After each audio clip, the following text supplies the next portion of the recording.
Kim here. So today's day 23 of the BBSU42, and it was the high intensity, the HIIT, skipping and star jumps, and then a walk of 30 minutes afterwards. So I didn't do this one last week because of my strained abs. So today was the first day of doing this set. I wasn't overly pleased with how my body felt doing it in the way of my calves, and my arches of my feet protested.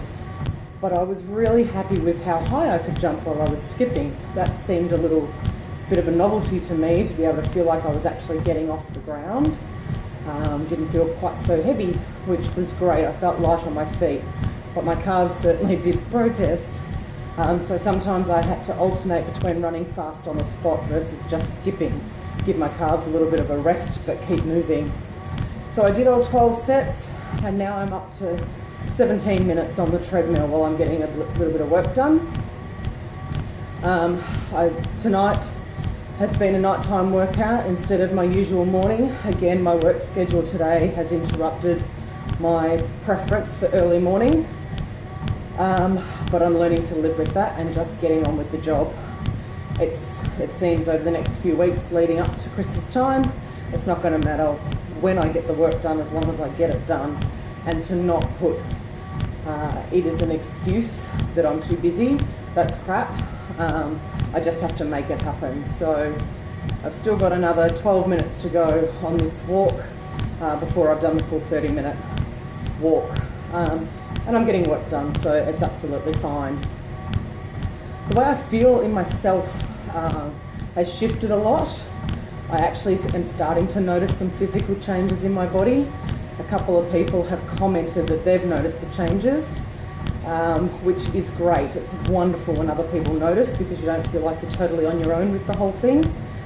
My usual changes are I lose weight in my face, chest, wrists, of all places, rather than my more generous glutes and hips, but I'm hoping that will come in due time. Regardless, if it's making changes, it's making changes. After the second week, I'd done a weigh and measure to see my progress, and I'd lost 8 centimetres around my waist, but I won't do another weigh and measure until the end of this week, so that way it's the end of the 4-week mark. I'm going to do a comparison photo probably tonight, actually, because that'll mark, well, yesterday was the halfway mark of the whole journey, so it'll be interesting to see the photos side by side to see if I can see any changes. That way it'll help motivate me to keep going. But food's been very good.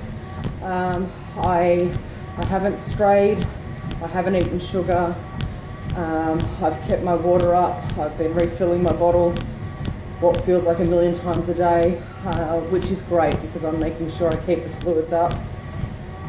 But I feel good. I feel strong, I feel confident, and I feel a lot more energetic. I don't feel like I'm puffing quite so much. I feel like I can talk now while I'm walking and it's not overexerting me. I know in the first video I did on the treadmill, I was huffing and puffing, so I can feel a real difference. And regardless of what the scales say, I feel good. So I'm going to stick to this plan continuously. It's not just going to be a 6-week wonder. It's going to be a long-term gig.